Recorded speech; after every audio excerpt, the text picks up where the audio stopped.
Hello everyone. Today we're reviewing Yellowface. Now Yellowface was a massive phenomenon when it came out in 2023, and ever since I've been wanting to read it, and this is one of those rare cases where I think something lives up to the hype. So what is Yellowface about? June is a failing author who is constantly envious of her friend Athena, whose works are critically acclaimed and best-selling. Everything that June wants in life, Athena has. Except, right at the start of the novel, Athena dies whilst June is at her house. Now, this isn't a murder mystery like I normally read. It is completely an accident. However, what does become criminal is that June uses Athena's manuscript to publish her upcoming book. Now, I think where Yellowface gets really interesting is in its exploration of what it means to be an author. Now, the upcoming book that Athena wished to publish was all about Chinese history, and given June has no claim to Chinese heritage, June has to portray herself as a storyteller capable of writing this story, whilst not being connected to the heritage that she's writing about. I think one of the strengths of this book is just how well characterised June's envy of Athena is. In fact, I think the opening of this book is incredible because this book is about June, but it opens with her reflecting on Athena. In this way, Athena is constantly right at the centre of this narrative, and June is clearly in her shadow.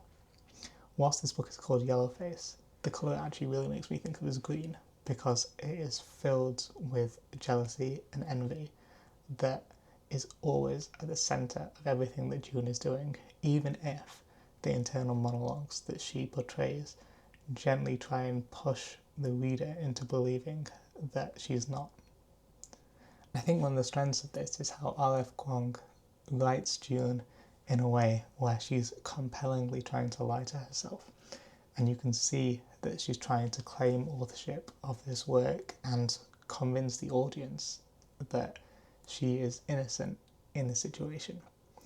In doing so, you get this incredible back and forth where, as the reader gets through the text, you can see that June's guilt is slowly being suppressed and suppressed. Now, I think one of the best bits of this book is that it generally pokes fun at the way we read now, especially in this age of social media where everything is consumed not only through the book itself, but through other people's opinions about the book. Now, the reason this works so well is that June is poking fun at this, but because of the context of the book, her voice is undermined. So when we get this criticism almost of the critics of her work, it comes through June's voice. I think in satirising the arguments that she puts forward, it actually leaves this more open to discussion about the role of reviewing and critics in books. Now, one of my favourite things when I'm reading is an ending that has a certain punch. Now, this final sentence does have a bit of a punch, and it does give you this sense of satisfaction as to how the story concludes. However, I kind of think that perhaps a slightly longer lead up to the end of the book could have been really fun. I would have really liked to dwell in that final state that June ends up in before the resolution. But I think that it does work extremely well. It's able to talk about the modern world and modern reading without breaking that immersion. For example, one thing it touches on straight away is Netflix and how books now have to be marketed in a way where they can often turn into Netflix shows. Now, when other books do this, I tend to find it pulls me out of the immersion of the book, but in this case, because it's such an interesting satire about the state of modern publishing, it doesn't pull me out of it. Now, at first glance, the story of one author taking another author's work seems like it would be quite simple to dissect.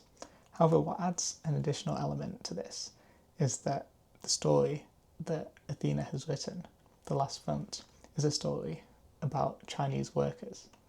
Now, given that Athena has Chinese heritage, but June does not. A big part of this book is about June trying to show that she has the right to tell this story. And in doing so, this book makes some really interesting arguments about who should be able to tell what stories.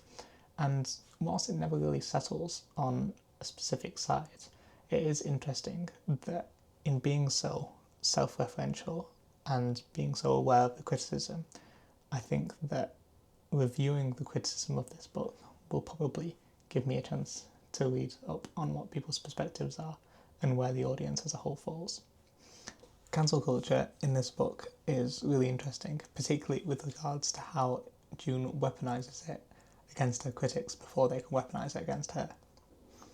Now, given that this story is about how hard it is to separate an author from their work and how the author of a work influences the story so much, I think it will be really interesting to come back to this after I've read R.F. Kuang's other works. But until then, I think that Yellowface stands as an extremely strong standalone novel that I loved reading.